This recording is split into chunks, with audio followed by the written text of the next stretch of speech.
Nantes, le géant américain Apple cherche des noises à un petit entrepreneur de l'Essonne.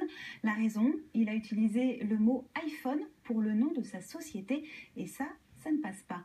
Reportage au 15-6 sous Sénart, Farid Ben Becaye, Philippe Aliès. À l'échelle planétaire, forcément, son business ne pèse pas grand-chose. Mais dans son quartier, il s'est fait un petit nom. Bienvenue dans l'atelier modeste et génial d'Aurélien Pinjon. La petite partie atelier où je fais mes réparations. Et là, vous avez le meuble à smartphone, donc par marque.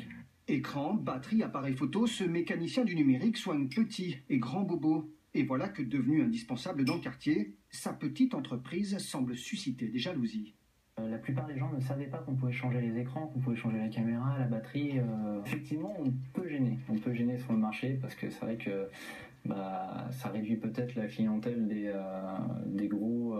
grosses marques qui, eux, veulent vendre surtout plutôt qu'avoir du service après-vente. De grandes firmes comme Apple. Voici la lettre envoyée par le leader mondial du smartphone. Je vous prie de procéder au retrait total de la demande de marque qui devra être effectuée au plus tard le 31/07/2015. Ce que conteste la multinationale, c'est ce nom, Save Me Phone. Notre réparateur a d'abord cru à une blague, mais le courrier est bel et bien signé par l'avocat d'Apple. Il faut savoir quand même que ça a créé pas mal d'emplois en France et dans le monde. Et je trouve ça utile d'avoir un service comme celui-ci. Et c'est dommage qu'Apple mette des bâtons dans les roues aux entreprises françaises qui veulent justement se développer et créer de l'emploi. Pas question de plier, ou alors il faudrait carrément fermer boutique, ce que refusent les clients de l'atelier. J'ai pas fait la relation avec iPhone ou pas du tout. Non. Donc je trouve ça absurde.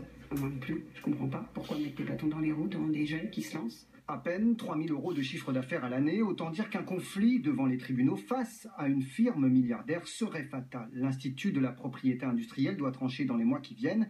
En attendant, Aurélien Pinjon ne désarme pas.